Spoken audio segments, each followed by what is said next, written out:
మన రక్షకుడైన మన ప్రభు అయిన యేసుక్రీస్తు నామంలో మీ అందరు కూడా ఉదయకాల శుభములు తెలియజేస్తా ఉన్నారు.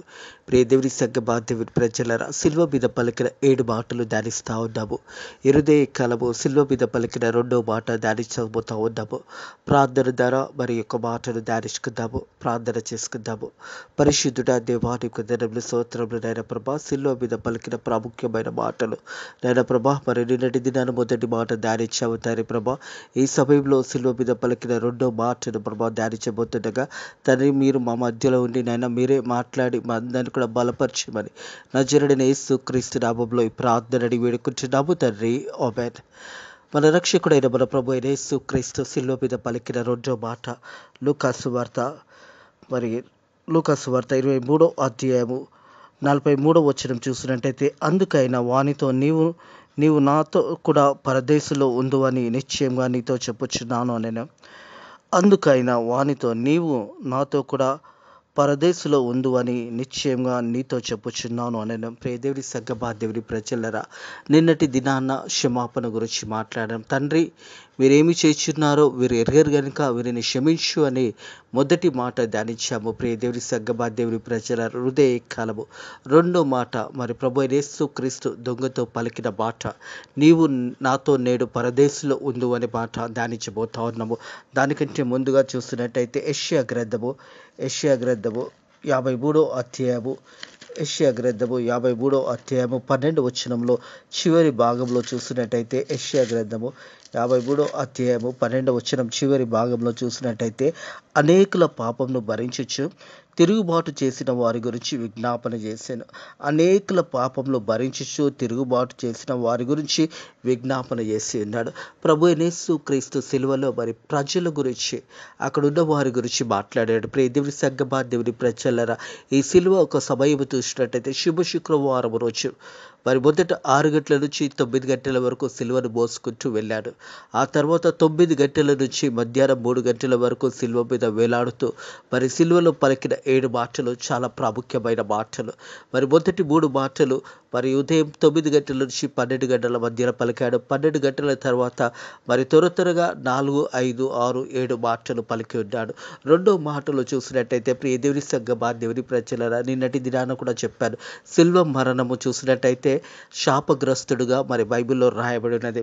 మరి పాపం చేసిన వారు, ఘోరమైన పాపం చేసిన వారిని ఆ సిల్వ మరణానికి అప్పచెప్తారు. ప్రియ దేవుని సంఘ బాంధవుని ప్రజల మనం చూసినట్టయితే లూకాసు వార్తలో మరి 2 దొంగలను యేసు ప్రభు అటుపక్కల ఒకరు, కుడి పక్కన ఎడమ పక్కన 2 దొంగల్ని కూడా వేలాడదీసి ఉన్నారనే మాట జ్ఞాపకం చేయబడుతుంది. లూకాసు వార్త చూసినట్టయితే లూకాసు వార్త 23వ అధ్యాయము 39 నుంచి 43 వచనం వరకు చూసినట్టయితే, వేలాడదీయబడిన నేరస్తులలో ఒకడు ఆయనను దూషించుచు, నీవు క్రీస్తువు కదా, నిన్ను రక్షించుకొనుమను, మమ్మను కూడా రక్షించుకోమని చెప్పాను. ప్రియ దేవుని సంఘ బాంధవుని ప్రజలరా, యేసు ప్రభు ఆ సిలువ మరణంలో వచ్చినప్పుడు మరి కుడివైపు ఎడమవైపు 2 దొంగలను కూడా వేలాడదీశారు. ఎందుకు? వారు పాపం చేసిన వారు, ఘోరమైన పాపంలో వారు చేశారు కాబట్టి ఆ శిక్ష వారిద్దరు కూడా విధించబడినది. వారితో పాటు యేసు ప్రభుని కూడా మధ్యలో మరి ఆ యేసు ప్రభుని కూడా సిలువ వేశారు. యేసు ప్రభులో ఏ దోషము లేదు. పిలాతు కూడా తన చేతులు కడుక్కొని ఆయనలో ఏ దోషము లేదన్నప్పుడు ప్రజలందరూ కూడా కేకలు వేశారు. యేసు ప్రభుని సిలువ వేయమని కేకలు వేసినప్పుడు వారి కేకలు గెలిచి ఉన్నాయి. ఇక్కడ కూడా ఈ వాక్య భాగంలో చూసినప్పుడు ప్రియ దేవుని సంఘ బాంధవుని ప్రజల లూకాసు వార్తలో కింది భాగంలో కూడా చూసినప్పుడు ప్రజలందరూ కూడా మరి నిలబడి చూచుచుండిరి. అధికారులు, వీడు ఇతరులను రక్షించునా, మరి ఇతడు దేవుని కుమారుడు అని చెప్పుకుంటున్నాడు కదా, మరి ఇతడు రక్షించుకుంటాడా, ఎవరన్నా వచ్చి ఇతన్ని రక్షించుతారా అని వారు కూడా చూస్తూ ఉన్నారు. తాను రక్షించుకుంటాడా అని అపహసించి ఉన్నారు. అంతటా సైనికులు ఆయన ఎద్దకు వచ్చి ఆయనకు చిరుకునిచ్చి నీవు యూదులకు రాజు అయితే నిన్ను రక్షించుకోమని ఆయనని అపహసించిరి. ప్రజలు ఒక దిక్కు, అందరూ కూడా యేసు ప్రభుని అపహాసించారు. ప్రియ దేవుని సంగమా, దేవుని ప్రజలరా, ఈ శిలువ మీద వేలాడుతున్న దొంగ కూడా అంటా ఉన్నాడు, నువ్వు దేవుని కుమారుని కదా, నువ్వు రక్షించుకొని మమ్ము కూడా రక్షించమని పలుకుతా ఉన్నాడు. 39వ వచనము, వేలాడదీయబడిన నేరస్తులలో కూడా ఆయనను దూషించి నువ్వు క్రీస్తువు కదా, నువ్వు రక్షించుకున్నాము, మమ్మను కూడా రక్షించుకోమని చెప్పను. అయితే రెండో వాడు వానిని గద్దించెను, నీవు అదే శిక్షావిధిలో ఉన్నావు గనుక దేవునికి భయపడవా? ప్రియ దేవుని సంగమా, దేవుని ప్రజలరా, రెండో వ్యక్తి అంటా ఉన్నాడు, అతని గద్దిస్తూ ఉంటాడు, నీవు కూడా అదే శిక్షావిధిలో ఉన్నావు కదా, దేవునికి భయపడవా? ప్రియ దేవుని సంగమా, దేవుని ప్రజలరా, సిలువ మీద పలుకుతున్న మాటలు ఈ రెండో దొంగ చాలా జాగ్రత్తగా ఇస్తున్నాడు. మొదటి మాట, తండ్రి వీరు ఏమి చేయించున్నారో వీరు ఎరగని కనుక వీరిని క్షమించు అన్నప్పుడు ఆ మాటను ఆ రెండో దొంగ విన్నాడు. ప్రియ దేవుని సంగమా, దేవుని ప్రజలరా, మొదటి వాడు అంటా ఉన్నాడు, నువ్వు దేవుని కుమారుడు కదా, నువ్వు రక్షించుకొని మమ్మల్ని కూడా రక్షించుకోమని చెప్పినప్పుడు రెండో వాడు చెప్తున్న మాట చూసినట్టయితే, అయితే రెండో వాడు వానిని గద్దించున్నాడు. రెండో వాడు, నువ్వు దేవునికి భయపడవా అని అతన్ని గద్దిస్తూ ఉన్నాడు. ప్రియ దేవుని సంగమా, దేవుని ప్రజలను మనం చూసినట్టయితే, అయితే రెండో వాడు వానిని గద్దించి, నువ్వు అది శిక్షావిధిలోనే ఉన్నావు గనుక దేవునికి భయపడవు, మనకైతే ఇది న్యాయమే, మనం చేసిన వాటికి ఈయన తగిన ఫలం పొందుచున్నాము, కానీ మరి ఈయన ఏ తప్పుదనం చేయలేదని చెప్పాను. హల్లెలూయా, దేవునికే మహిమ కలుగును గాక. ప్రియ దేవుని సంగమా, దేవుని ప్రజలందరూ కూడా యేసు ప్రభుని అపహసించారు. అక్కడ ఉన్న వారందరూ కూడా యేసు ప్రభుని అపహసించారు. కానీ ఈ యొక్క దొంగ అంటా ఉన్నాడు, ఈ శిక్షకు విధించబడినది న్యాయమే, మనం చేసిన తప్పులకు ఇది శిక్షించబడింది, కానీ ఆయనలో ఏ దోషము లేదు, ఏ తప్పు లేదని ఆ ఒక దొంగ గ్రహించి ఉన్నాడు. ప్రియ దేవుని సంగమా, దేవుని ప్రజల మనం చూసినట్టయితే 42వ వచనంలో చూసినట్టయితే, ఆయనను చూచి యేసు, నీవు నీ రాజ్యంలోకి వచ్చినప్పుడు నన్ను జ్ఞాపకము చేసుకోమనను. హల్లెలూయా, నీ రాజ్యంలోకి వచ్చినప్పుడు యేసయ్య నన్ను జ్ఞాపకము చేసుకో. చివరి క్షణాల్లో ఉన్నాడు. ప్రియ దేవుని సంగమా, దేవుని ప్రజలరా, మరి కొన్ని గంటలలో చనిపోయే ముందు ఆ దొంగ ప్రత్యాతపడి ఉన్నాడు, దేవునిని బతిమాలుకొనుచున్నాడు. ప్రియ దేవుని సంగమా, దేవుని ప్రజలరా, ఏ గడియ ఎలా ఉంటుందో తెలియదు, ఏ సమయం ఎలా ఉంటుందో తెలియదు. చాలామంది ఆలోచన ఎలా ఉంటుందంటే, ఆ దొంగ చివరి క్షణాలలో మరి దేవునిని నమ్ముకున్నాడు కదా, మేము కూడా చివరి క్షణాలలో దేవుని నమ్ముకుంటామని చాలామంది తలస్తూ ఉంటారు. ఆ సమయం నీకు వస్తుందో రాదో తెలియదు, ఆ గడియ నీకు వస్తుందో రాదో తెలియదు. మనిషి చివరి క్షణాలకు వచ్చినప్పుడు మరి ఆ సమయంలో ఆ తగ్గింపు వస్తుందో రాదో తెలియదు.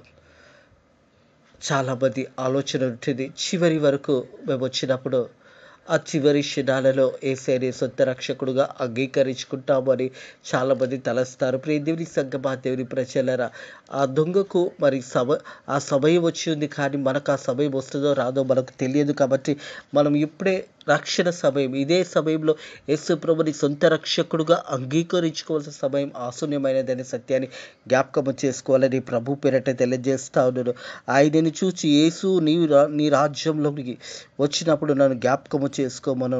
అందుకైన వానితో నీవు నాతో కూడా పరదేశంలో ఉండు అని నిశ్చయంగా నీతో చెప్పుచున్నాను అనెను. నిశ్చయంగా ప్రియ దేవుని సంగమా, దేవుని ప్రజలరా, పరదేశి అనేది ఒక స్థలం. అదే మనిషి చనిపోగానే పరలోకానికి వెళ్ళిపోవడం.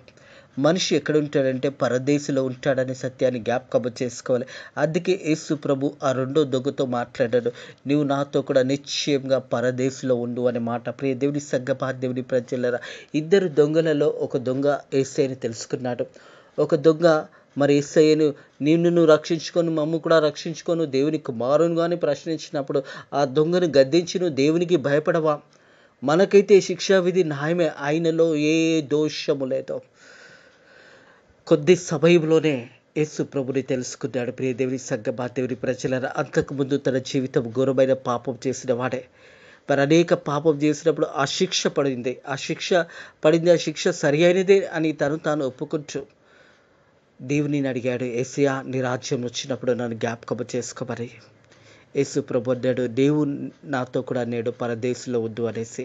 ప్రియ దేవుని సంగమా, దేవుని ప్రజలరా, రక్షణ అన్నది కావాలి, మారు మనసు అన్నది కావాలి. మరి ఎక్కడుంటారు మనం చూసినట్టయితే ప్రియ దేవుని సంగమా, దేవుని ప్రజలరా, ఈ మాటను చూసినట్టయితే ప్రకటన గ్రంథము 2వ అధ్యాయము 7వ వచనం చూసినట్టయితే, ప్రకటన గ్రంథము 2వ అధ్యాయం 7వ వచనము, చెవు గలవాడు ఆత్మ సంగముతో చెప్పుచున్న మాట వినెనుగాక, జయించిన వానికి దేవుని పరదేశంలో ఉన్న జీవవృక్షంలో ఫలమును భుజించును నిత్యము. హల్లెలూయా. దేవుని సంగమా, దేవుని ప్రజల పరదేశి, మరి యేసు ప్రభువుని సొంత రక్షకుడుగా నువ్వు అంగీకరించుకున్నప్పుడు ఒక ప్రత్యేకమైన స్థలంలో పరదేశంలో ఉండు అనే మాట జ్ఞాపకం చేయబడుతుంది. చెవుగల ఆత్మ సంగముతో చెప్పుచున్న మాట వినుగాక, జయించిన వానికి దేవుని పరదేశంలో ఉన్న జీవవృక్షంలో ఫలములను భుజించు నిత్య. ప్రియ దేవుని సంగమా, దేవుని ప్రజలరా, జీవవృక్షములు మరి శ్రేష్టమైన ఆహారము వారికి అనుగ్రహించబడుతుందనే సత్యాన్ని జ్ఞాపకము చేసుకోవాలి. అలాగే చూసినట్టయితే కొరింథీయులకు రాసిన పత్రిక 2 కొరింథీయులకు రాసిన పత్రికలో చూసినట్టయితే అపోస్తుడైన పౌలు తెలియజేస్తూ ఉన్నాడు. ప్రియ దేవుని సంగమా, దేవుని ప్రజలరా, 12వ అధ్యాయం 3-4 వచనంలో తెలియజేస్తూ ఉన్నాడు. మరి అపోస్తుడైన పౌలు కూడా మరి పరలోకానికి వెక్కిపోయినాడైన మాట జ్ఞాపకము చేస్తూ ఉన్నాడు. అట్టి మనిషిని నేను ఎరుగుదును, అతడు పరదేశులను కొనిపోబడును.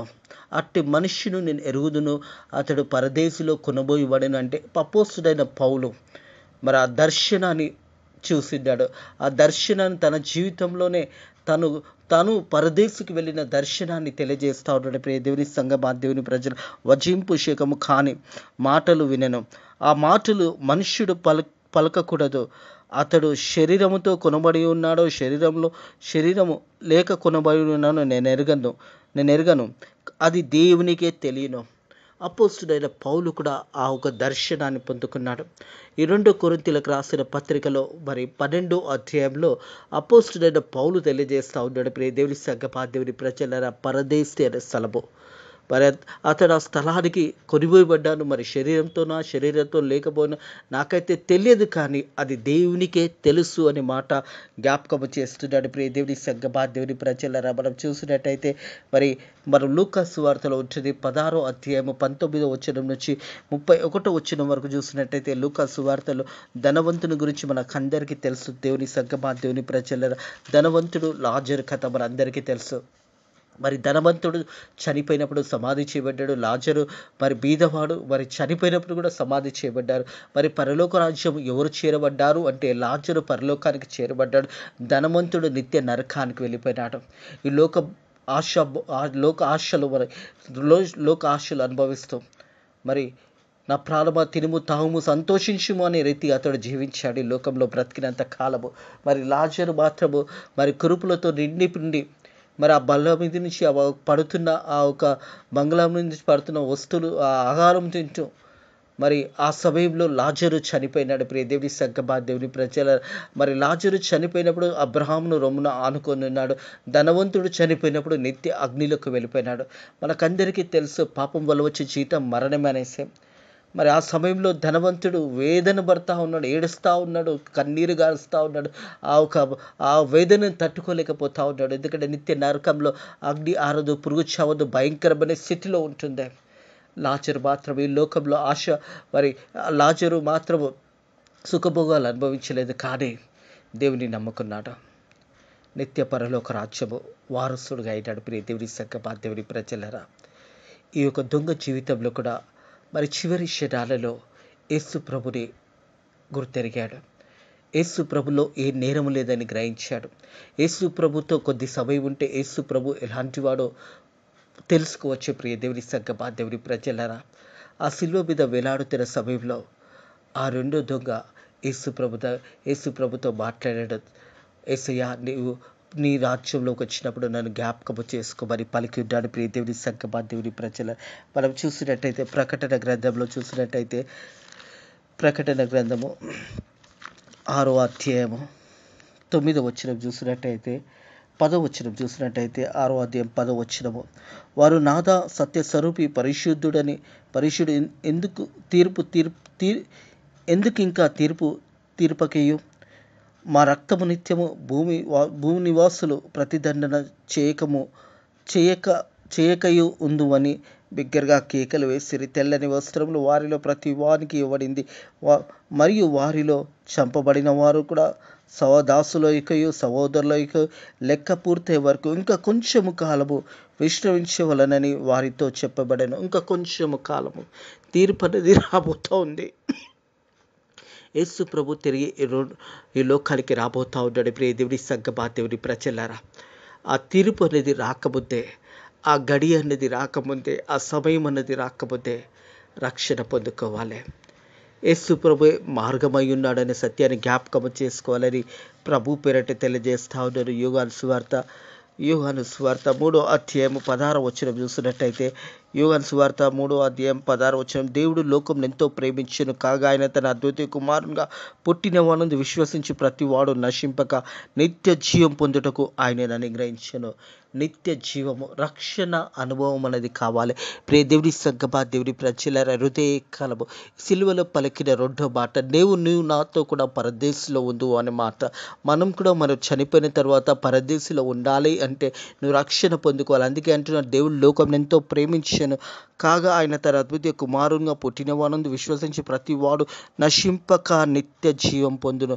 నశింపక నిత్య జీవం పొందుటకు ప్రియ దేవుని సంగమా, దేవుని ప్రజలారా, ప్రభు యేసు క్రీస్తే ఈ లోకానికి మన కొరకు వచ్చి ఉన్నాడనే సత్యాన్ని జ్ఞాపకం చేసుకోవాలని ప్రభు పేరట తెలియజేస్తా ఉన్నాడు. ప్రతి ఒక్కరి పాపము నిత్యము కలవరి సిలువలో ఆ వెల అన్నది ప్రభు యేసు క్రీస్తు చెల్లించాడు. నీ కొరకు నా కొరకు కల్వరి సిల్వలో యేసు ప్రభు ఆ వెల చెల్లించి మనల్ని విడిపించడానికి, మనల్ని రక్షించడానికి యేసు ప్రభు ఆ పరలోక రాజ్యంలో మనం చేరడానికి యేసు ప్రభు ఈ లోకానికి వచ్చి ఒక లోక పాపంలో మోసుకునే దేవుని గొర్రెపిల్లగా యేసు ప్రభు ఈ లోకానికి వచ్చాడనే సత్యాన్ని జ్ఞాపకం చేసుకోవాలని ప్రభు పేరట తెలియజేస్తా ఉన్నారు. ప్రియ దేవుని సంగమా, దేవుని ప్రజలారా, ఈ హృదయ కాలం ప్రతి ఒక్కరి పాపం గురించి ప్రభు అయిన యేసు క్రీస్తు ఆ కల్వరి సిల్వలో చనిపోయినాడనే సత్యాన్ని జ్ఞాపకం చేసుకోవాలని ప్రభు పేరట తెలియజేస్తా ఉన్నారు. ప్రియ దేవుని సంగమా, దేవుని ప్రజలారా, మనందరి కొరకు ఆ ప్రభు అయిన యేసు క్రీస్తు ఆ కల్వరి సిల్వలో రక్తాన్ని కార్చి మనందరూ కూడా విమోచన అనుగ్రహించి ఉన్నాడనే సత్యాన్ని జ్ఞాపకం చేసుకోవాలని ప్రభు పేరట తెలియజేస్తా ఉన్నారు. దేవుని సంగమా, దేవుని ప్రజల మనం చూస్తున్నట్టయితే రోమియోలకు రాసిన పత్రిక 6:23 ఏలైనగా పాపం వల్ల వచ్చే జీతము మరణమే, అయితే దేవుని కృపావరం మన ప్రభు అయిన యేసు క్రీస్తునందు నిత్య జీవమైనది. ప్రభు అయిన యేసు క్రీస్తు నందు నిత్య జీవం ఉన్నదనే సత్యాన్ని జ్ఞాపకం చేయబడుతుంది. ప్రియ దేవుని సంగమా, దేవుని ప్రజల మన అందరి నిత్యము ప్రభు అయిన యేసు క్రీస్తు ఆ కల్వరి సిలువలో యేసు ప్రభు రక్తము కార్చి చనిపోయి తిరిగి 3వ రోజు లేసే తండ్రి కుడి పార్శ్వంలో కూర్చొని ఈరోజు కూడా మనందరి కొరకు విజ్ఞాపన చేస్తున్నాడనే సత్యాన్ని జ్ఞాపకం చేసుకోవాలని ప్రభు పేరట తెలియజేస్తా ఉన్నారు. ప్రియ దేవుని సంగమా, దేవుని ప్రజలరా, మరి యొక్క లూకా సువార్తలో చూసినప్పుడు 23వ అధ్యాయంలో చూసినప్పుడు మరి ఆ దొంగ యేసు ప్రభుని చూసి అయ్యా నన్ను జ్ఞాపకము చేసుకోమని చెప్పినప్పుడు యేసు ప్రభు పలికిన మాట, రెండవ మాట, ప్రియ దేవుని సంగమా, దేవుని ప్రజలరా, అందుకైన వానితో నీవు నాతో కూడా పరదేశంలో ఉండువని నిశ్చయంగా నీతో చెప్పుచున్నాను. చివరి క్షణాలలో రక్షణ అనుభవం పొందుకున్నాడు. ప్రియ దేవుని సంగమా, దేవుని ప్రజలరా, ఆయనలో ఏ దోషము లేదని కనుగొన్నాడు. ఈ శిక్ష అక్కడ ఉన్న ఇంకొక దొంగతో మాట్లాడుతున్న మాట, ప్రియ దేవుని సంగమా, దేవుని ప్రజల, అయితే రెండో వాడు వానిని గద్దించి, నీవు అదే శిక్షావిధిలో ఉన్నావు గనుక దేవునికి భయపడవా? మనకైతే ఇది న్యాయమే, మనము చేసిన వాటికి తగిన ఫలం పొంది ఉన్నాము. కానీ ఆయన ఏ తప్పు చేయలేదని చెప్పాను. ఆయనని చూచి, యేసు నీ రాజ్యంలోనికి వచ్చినప్పుడు నన్ను జ్ఞాపకము చేసుకోమనను. అందుకైన వానితో నీవు నాతో కూడా పరదేశంలో ఉండు అని నిశ్చయంగా నీతో చెప్పుచున్నాను. రక్షణ అనుభవం కావాలి. ప్రియ దేవుని సంగమా, దేవుని ప్రజలరా, ప్రతి సంవత్సరము సిలువలో పలికిన 7 మాటలు మనం ధ్యానిస్తూ ఉన్నాము. మొదట క్షమాపణ గురించి విన్నాము. తండ్రి వీరేమి చేస్తున్నారో వీరు ఎరగరు కనుక వీరిని క్షమించు అన్నాడు. రెండో మాట చూసినట్టయితే, అందుకైన వానితో నీవు నాతో కూడా పరదేశంలో ఉండు అని నిశ్చయంగా నీతో చెప్పుచున్నాను అన్నాను. ఈ 2 మాటలు మనం నేర్చుకున్నది ఏంటిది అని మనల్ని మనం పరిశోధించుకోవాలి. ప్రతి సంవత్సరము శుభశుక్రవారం రోజు సిలువలో పలికిన 7 మాటలు వింటూ ఉన్నాము. కేవలం వింటున్నామా? మన ఆత్మీయ జీవితంలో ఆ మాటలను మనం కూడా ఆ మాటలు విని దేవుని యొక్క మాటల ద్వారా మనల్ని మనం బలపరుచుకుంటూ ఇతన్ని బలపరుస్తున్నామా? ఒక్కసారి మనల్ని మనం పరిశోధించుకోవాలి. ప్రియ దేవుని సంగమా, దేవుని ప్రజలరా, ప్రతి సంవత్సరము శుభశుక్రవారం రోజు ఈ మాటలు ధ్యానిస్తున్నప్పుడు నీలో మార్పు రావాలి. అందుకే అంటాడు కదా మత్తయి సువార్త 5:44 మీ శత్రువులను ప్రేమించండి అనే మాట జ్ఞాపకం చేస్తాడు.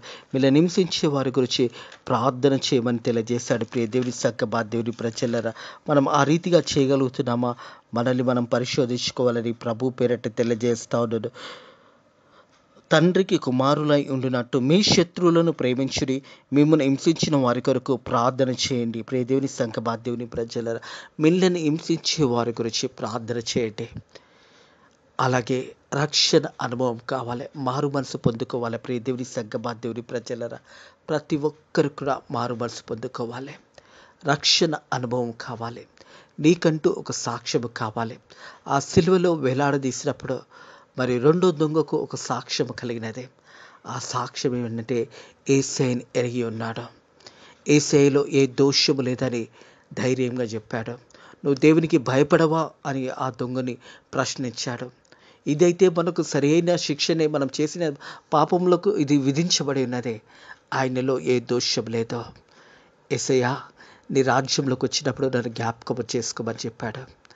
అందుకే యేసయ్య అన్నాడు, నీవు నాతో పరదేశిలో ఉండు అని నిశ్చయంగా చెప్పొచ్చున్నాననేసి ఆ దొంగకు ఒక సాక్ష్యం కలిగింది.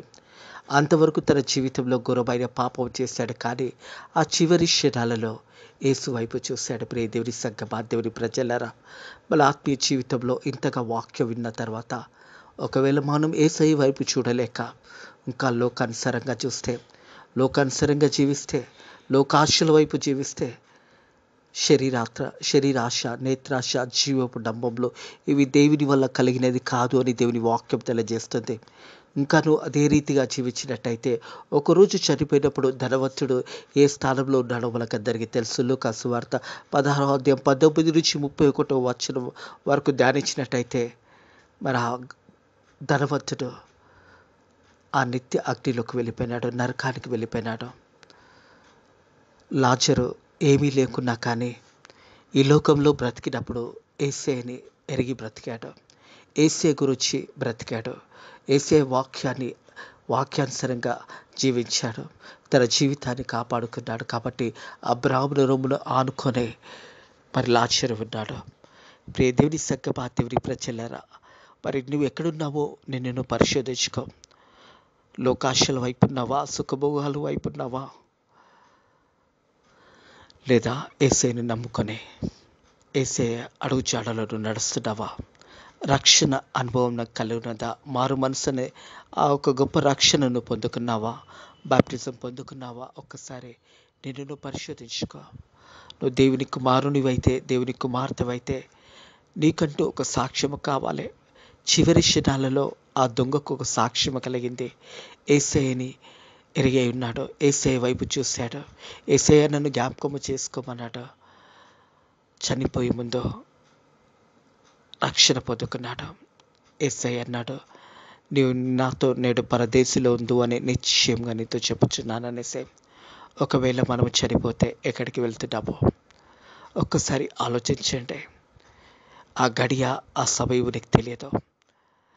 ఇదే అనుకూల సమయము, ఇదే మంచి సమయము. నీ హృదయాన్ని మార్చుకో. ప్రియ దేవుని సగ్గ దేవుని ప్రజలరా, మీ హృదయము మార్పిడి అని జరగాలి. హృదయ మార్పిడి కావాలి, రక్షణ అనుభవం కావాలి. నిత్య పరలోక రాజ్యంకి నువ్వు వెళ్ళాలంటే యేసయ్య రక్తంలో నువ్వు కడగబడాలి, నీ పాపంలో క్షమించబడాలి. నువ్వు యేసయ్య దగ్గరకు వచ్చి నీ పాపంలో క్షమించమని అడుగుతున్నప్పుడు యేసయ్య ప్రతి పాపం నుంచి, ప్రతి దుర్నీతి నుంచి క్షమిస్తాడు. ఆ దొంగన చివరి క్షణాలలో రక్షణ పొందుకున్నాడు. అలాంటి సమయం నీకు వస్తుందో రాదో తెలియదు. నీవు యవనస్తుడిగా ఉండగా మరి నువ్వు దేవుని పిలుపుని అందుకున్నట్టయితే, రక్షణ పొందుకున్నట్టయితే నిత్య పరలోక రాజ్యంలో యేసయ్య తండ్రి కుడి పార్శ్వంలో కూర్చుండబెట్టుకుంటున్నట్టు మనల్ని కూడా ఆ కుడి పార్శ్వన దేవుడు మనల్ని కూర్చోబెట్టుకుంటాడు. అట్టి రక్షణ నీకు కావాలి అంటే నీకు మారు మనసు కావాలి. దేవుడి మాటలను కాలము దీవించి ఆశీర్వదించి ఫలింపచేయును కాక. ప్రార్థన చేసుకుందాము. సిలువలో పలికిన 2 మాటలు, తండ్రి వీరు ఏమి చేస్తున్నారో వీరు ఎరగరు గనుక వీరిని క్షమించు. నేడు నీవు నాతో కూడా పరదేశులు ఉండు అని నిశ్చయంగా నీతో చెప్పుచున్నాను అనే మాట ద్వారా దేవుడు మనల్ని బలపరిచిన కొలదే మనం కూడా ఇతరులను బలపరిచి సువార్త ప్రకటిస్తాము. ప్రార్థన చేసుకుందాము. పరిశుద్ధుడా దేవానికి వందనములు, స్తోత్రములు నాయన ప్రభా. సిలువ మీద పలికిన 2వ మాట, తండ్రి ప్రభా, నీవు నాతో నేడు పరదేశులు ఉందో అని నిశ్చయంగా నువ్వు పలికిన మాట, ఆ 2వ దొంగ రక్షణ పొందుకున్నాడు నాయన ప్రభా. మా జీవితంలో కూడా రక్షణ పొందుకొని మా హృదయంలో నీకు స్థానం ఇచ్చి నాయన ప్రభా, నీ మార్గంలో మేము నడవడానికి నీ కృప ద్వారా సాయం చేయండి తండ్రి ప్రభా. మరి సిలువ మీద పలుకుతున్న ప్రతి మాట ధ్యానించినప్పుడు వింటున్న వారందరి హృదయాలు నీ వైపు ఉండి రక్షణ అనుభవం పొందుకోవడానికి నీ కృప ద్వారా సాయం చేయండి తండ్రి. ఈ రోజంతా కూడా మంచి వాతావరణాన్ని నీ కృప చేత మనకు అనుగ్రహించి మనల్ని బలపరిచి దీవించమని నజరుడైన యేసుక్రీస్తు నామములో ఈ ప్రార్థన అడిగి వేడుకుంటున్నాము తండ్రి, ఆమేన్. మన లోకరక్షకుడైన మన ప్రభువైన యేసుక్రీస్తు సకల ఆశీర్వాదాలు, దీవెనలు ఇప్పుడు ఎల్లప్పుడూ సదాకాలము మీకు మీ బిడ్డలకు తోడై నీడైండును గాక. ఆమేన్.